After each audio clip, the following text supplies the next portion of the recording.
Hello, everyone. This is your girl, Miss Terry Flower, and you are now tuned in to the Terry Flower Show. Thank you guys so much for tuning in with me today. Don't forget to like, comment, and subscribe. Please remember everything discussed on this page is alleged. All photos and all of that stuff that's going to be used is for fair use purposes only, okay? But anyway, how is everybody out there doing? I hope everybody is doing good, and y'all get on in here so we can talk about these folks' business.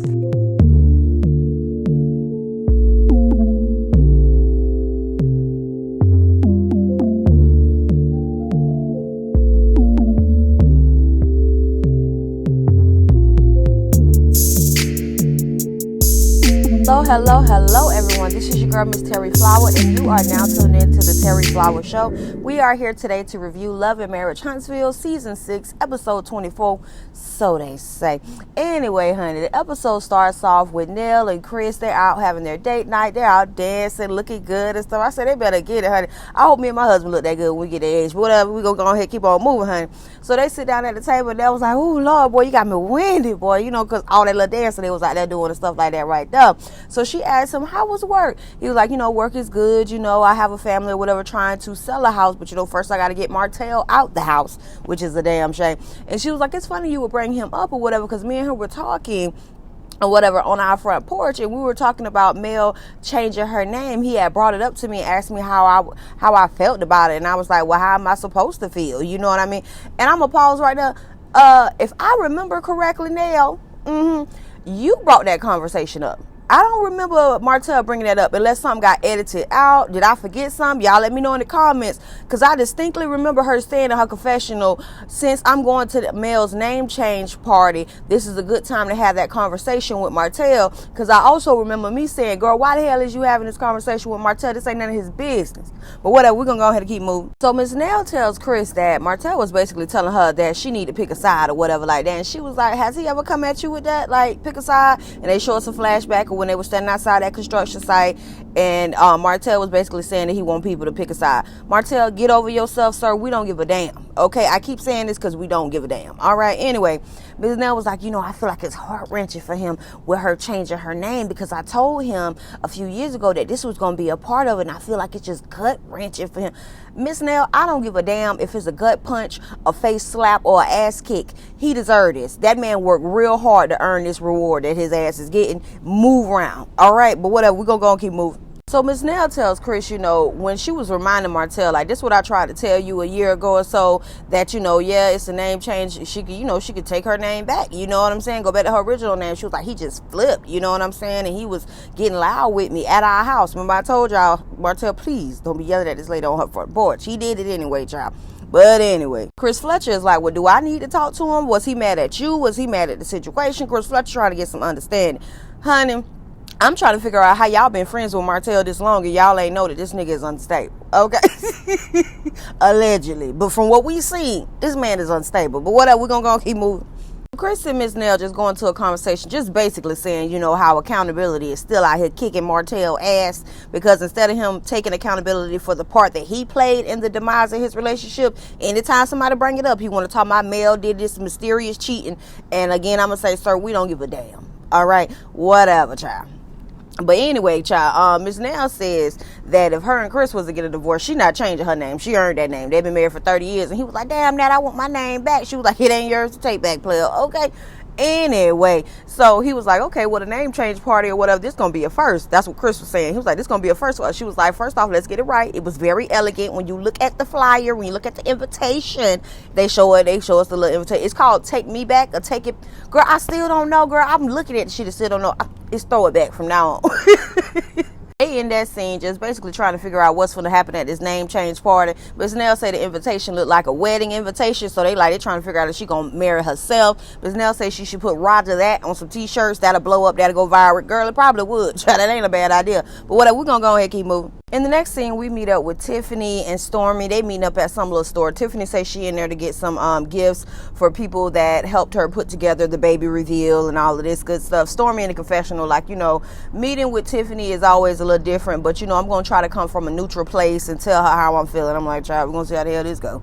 So Tiffany brings up the story that when she pulled up to the little backyard boogie, Mel and Kiki was already standing outside, and Stormy was like, yeah, girl, it was a lot. Basically, Marceau and Tisha was ignoring Kiki, and that triggered her or whatever like that, and they show us a flashback of Kiki. If you mad, get glad. Scratch your ass and get glad. Girl, whatever, child. They show us a little flashback of that foolishness. Child, so Tiffany gonna say she never knew that Kiki could be so relevant and irrelevant at the same time. And Stormy like, I wish y'all would quit like throwing this back and forth shade with each other. And I wish Tiffany ass would stop too, because baby, you talking about somebody irrelevant. Girl, we can give or take. Baby, you could be here or gone tomorrow. And I'm talking about on this show. Baby, we don't give a damn about your storyline or what the hell you got going on. I don't know if you know it or not, but we don't. Okay? We do not give a damn. We do not care. Okay, whatever, honey. So Stormy brings up the interview that Tiffany did with Carlos, where she was throwing all that shade toward Kiki, you know what I'm saying? And Tiffany gets in her confessional, like, I can't really tell if Stormy is on Kiki's side and they're cooking up something in the kitchen against me. And it's like, girl, the main person that's been throwing shade at Kiki, it has been you. Like, you the main person keep throwing this shade. Like, I don't know what the hell, what your real issue with Kiki is. I have no fucking idea. I hope somebody tell me in the comments. I am confused. Okay, but whatever, child. Also, Tiffany talking about, she gonna tell Stormy, say, you know, I just keep people in my circle that's going forward, and you know, just every time something comes up with Kiki, she always in some mess. And she was like, Stormy, you don't go around town starting mess and doing that. I was like, nah, Stormy go around calling people husbands bitches, but we ain't gonna talk about that. Let's go ahead, keep going. So Stormy just go ahead and call Tiffany on her shit. She was like, you know, you run around here acting like you better than this girl, and not only are you're better than her in your situation, we all too good to be around her. And she was like, I didn't say I was better than her or whatever like that. And she was like, girl, I'm not gonna go verbatim what you said in that interview, but basically that's how it was read. Like you was saying to the girl like you better than her or whatever like that. Girl, I'm like, Tiffany, quit with the shit, girl. That's exactly what the hell you was saying, baby. We ain't crazy, okay? Oh, Lord. So Stormy is telling Tiffany, you know, she was really surprised by the interview because she didn't even know Tiffany had it in her to throw no shade like that. And Tiffany in her confessional saying, I don't understand how she's surprised about me throwing shade or whatever. I probably said what everybody was thinking. No, baby, that was just what you was thinking, because we don't give a damn about you. That's what we think. We try to figure out when they finna exit you and Big Lou off the show, okay? For real. I wish we could see more Big Lou in that baby than your ass, but we ain't gonna talk about that. We're gonna go and keep moving. Motherfucking Stormy will switch over the hood on your ass real quick. So they still standing up here having this conversation about Kiki or whatever. Stormy was like, you know, she was real receptive. She feel bad about what she did over there at Kimmy's house or whatever like that. And Tiffany was like, oh, so you talked to her or whatever like that. And she was like, well, have you seen if she's receptive to, you know, talking to me or whatever like that? So before Stormy could even answer the question, here go Tiffany Thompson. So is this Stormy trying to help or is Stormy stirring the pot? Stormy said, don't do that. Don't do that, because I ain't got to stir no pot. Don't do that. I said, oh. I guess Tiffany felt that shit too. Tiffany say, oh no, I'm just, she was like, Stormy said, okay, let's go ahead and sit down. I said, bitch. Oh Lord, had a little tense moment with Tiffany. Tiffany lined up real quick. They sit down and Tiffany looked hella uncomfortable, okay? Because Stormy just laying it out. Stormy like, well, why would you say that? You know, why would you say that I'm stirring the pot? You kind of is, though. She ain't lying. But I do see what you trying to do, though. You trying to get Tiffany quit throwing all this damn shade, knowing damn well she ain't finna be willing to take it all the way. Shut your ass up. Okay, you talk too damn much. Anyway, so she ended up asking Tiffany about the whole situation about Kiki telling her that the products that Stormy sent over to Tiffany was saying they had bad ingredients and all this. Tiffany was like, no, I used the ingredients. I'm actually out of 2 of the bottles. I'm still using one. And she was like, Stormy said, oh, well, thank you, you know. And then she was asking her, well, what did you have to say about Kiki's move? She was like, I didn't have a conversation with anybody about Kiki's move. So it's always funny to me when Tiffany get called on her shit, because she don't never like to admit none of it, honey. She's sitting at this table looking hella uncomfortable. Okay. So they end that scene with Stormy saying that she'll be the mediator for the conversation between Tiffany and Kiki so they can squash their little beef and move on. Child, I really don't give a good goddamn. All right, we're going to go ahead and move to the next scene. Next scene, we over at Mel house. Baby, when I tell you she got this shit laid for this party, I said, bitch, you better do it, okay? She got Rogers and big bold ass letters across the front. Got these damn black curtains. I said, bitch, You no wonder that nigga feelings hurt, bitch. Look at this. This is nice. This is nice. Child, Mel got a damn orchestra at this damn part. I said, you better fucking do it. So we watching all the different people walk in. I'm like, damn, I don't recognize none of these people. This must be Mel real family and friends. Oh, this is going to be a real funky good time. All right, now let's get into it. So the Fletchers get their nail ass struggling to get past them cobblestones and them damn hills. It looked like everybody was damn struggling to get across them damn rocks with their damn heels on. Okay, but looking around, baby, it looks real nice. They show us Mel finishing up getting dressed. She looks beautiful. I said, okay, well, I ain't gonna lie though. I am like, well, damn, is she about to marry herself? I don't damn know. This do look like a wedding ceremony. I'm confused. Okay, but we're gonna see what happens. So while Mel's in the back, Miss Van come back there and check on her. Hey there, Miss Van. Miss Van come and check on her, looking real beautiful in her gold. Mel was like, yes, mama, that gold is bomb, baby. Okay. And her mama like, you look beautiful. We here. We made it. And so Mel get in her confessional, and Mel was like, this is something for her to commemorate, changing her name back to her maiden name. And I know I've seen a lot of people saying, now, why is she doing all of this? Child, all of that fucking heartache she went through, I don't give a damn if Mel throw a party for everything that separates her from Martell. I don't give a damn, girl. Celebrate your life, because that nigga sent you through hell, baby. Okay, well, we're gonna go and keep moving. And child, we hear the music come on. Take me back. Thank you to my family and everybody who looked out for me. Take me back. So Mel walks up there to the pastor, honey. And I say, well, damn, is she about to marry herself? Okay.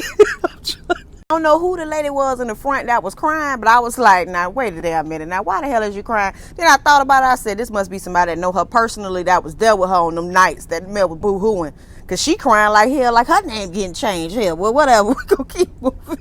The pastor had everybody bow their head. They pray in Jesus' name. Bless Mel family, her businesses, and she go on and she prospers. You hear what I'm saying to you? And then Mel has a vow that she gonna read out to her family. I, Melody Cherie Rogers, I received back my God-given name, which I was birthed into. I said, all right now, Mel. Girl,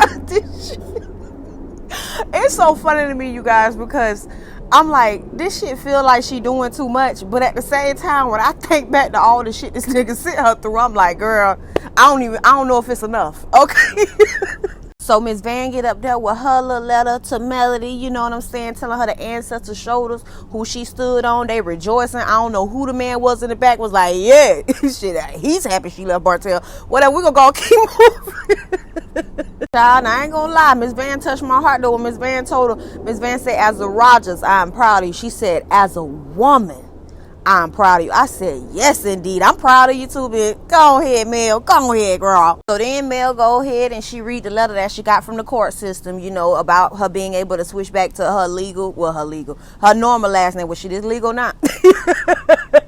Switch back to her maiden name, god doggone it. Now we finna boogie, all right? So, honey, let the party begin, baby. Mel walk around hugging, talking to her uncles, her cousins, and stuff like that. I said, well, damn, ain't nobody from the cast invited but the Fletchers. I ain't mad at it. I said, this must really be a real celebration. Because when you get to see people, real family members, that's when they really here to have a good time. But whatever, child, we're going to go and keep moving. So Miss Nell comes and grab Mel, and she was like, I need to talk to you real quick. Go ahead, come this way. And Mel like, what is so important that she need to talk about it with me today?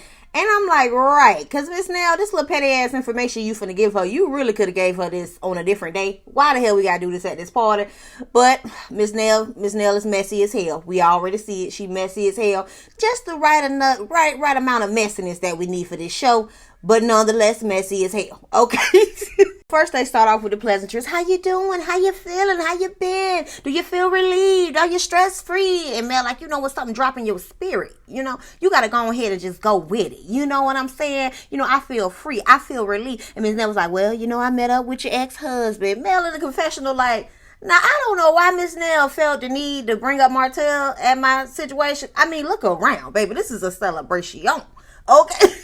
Ms. Nell goes into telling Melody how Martell came over to the house. Fletcher was gone, and so it was just her and Martell there, and he was bringing over 2 bottles of wine, and he asked her, how did she feel about Mel changing her name? Again, I'm going to pause right here and say, Ms. Nell, I do not remember Martell asking you that. I remember your ass bringing up that conversation. Y'all correct me in the comments if I'm wrong. I distinctly remember it was her ass that brought it up. But whatever, nevertheless, she lets Mel know that Martell was saying that sacred, that she's changing her name. They got 4 kids together. You remember how I told y'all Martell was talking like he was the goddamn Ike Turner or some damn body. She can go, but the name stays home. The name stays home. You While Martell Thompson is slapping his face that Mel changing her name. Mel, like, that's some of the most narcissistic behavior. It's just amazing how he makes everything about him. Nothing Martell does surprises me. Your name did not make me, neither did you make me, sir. I was Melody when you met me, okay? 2 snaps, all right? So, child, Melody, go ahead and wrap this little conversation up in a bow. He's not here. We don't have the spirit of separation here. We're here to have a good time, okay? And that's what we're going to do. I said, that's right, Mel. Go and wrap this shit up, because I don't know why she even brought this to you at this goddamn event. But whatever, we're going to go ahead and keep moving. Oh, okay. So they go back to the table, whatever, and sit down. And then Mel says that she's going to have one of her good friends, Dr. Shanita Robinson, get up here and give a toast. And this was the lady who was crying toward the front. See, I told y'all, I figured she probably knew Mel and had been on the phone with her when Mel had some of them sad nights. You know what I'm saying? Because she was crying too. The woman was getting up there, head toward the mic. She said, I'm going to try not to cry. I'm going to try not to cry. I said, girl. So they in that scene with Mel friend just saying, she just toasting to the fact that, her friend made it through it. You hear me? Bounce back game is strong. Okay. Anyway, child, moving on. In the next scene, we meet up with Stormy at her house. She's there with her COO, Cal, or whatever, and he's there to visit. And him and her are just talking about going into the 2.0 era of the company. And she said that he's been on with the company for like a year now. They're currently going into year 5. And he was just saying that when he first came on, it was a lot, and then Stormy starts to tear up and he was like, I remember like you almost lost everything. And I ain't just talking about the company or the warehouse, you know what I'm saying? Saying how she almost lost the house, you know what I'm saying? And he was just like, I just want to, us talking about how big that was. And she was saying that when she was pregnant, she was on bed rest. Shit just started going left. People was forging her signature, taking so much from the company. She's breaking down. She's crying, remembering when she went through all of that. And she was like, the dude Kyle came in like the nick of time. So Stormy starts crying again. And he's like, come on.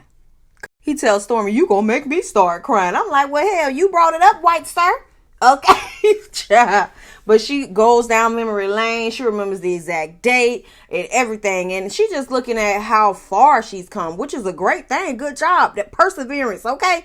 Listen, bounce back game strong. Okay, whatever. We gonna go keep moving. Dude Kyle just letting her know he's proud of her. You know what I'm saying? He's seen a character shift and everything with her. He's been able to see the heart and soul that she puts into her company. No more snakes in the garden. No more fakes. We got to make sure we build this business up brick by brick, slow and steady, the way we need to. Okay, great. In the next scene, we meet up with the Fletchers at their house. They're getting ready to have their family dinner. They let us know they're going to have all 4 of their children come over. Everybody's grown. So, child, we're going to see how this goes. The kids start coming in. They let us know in their confessional when they came into their marriage, each one of them had a child.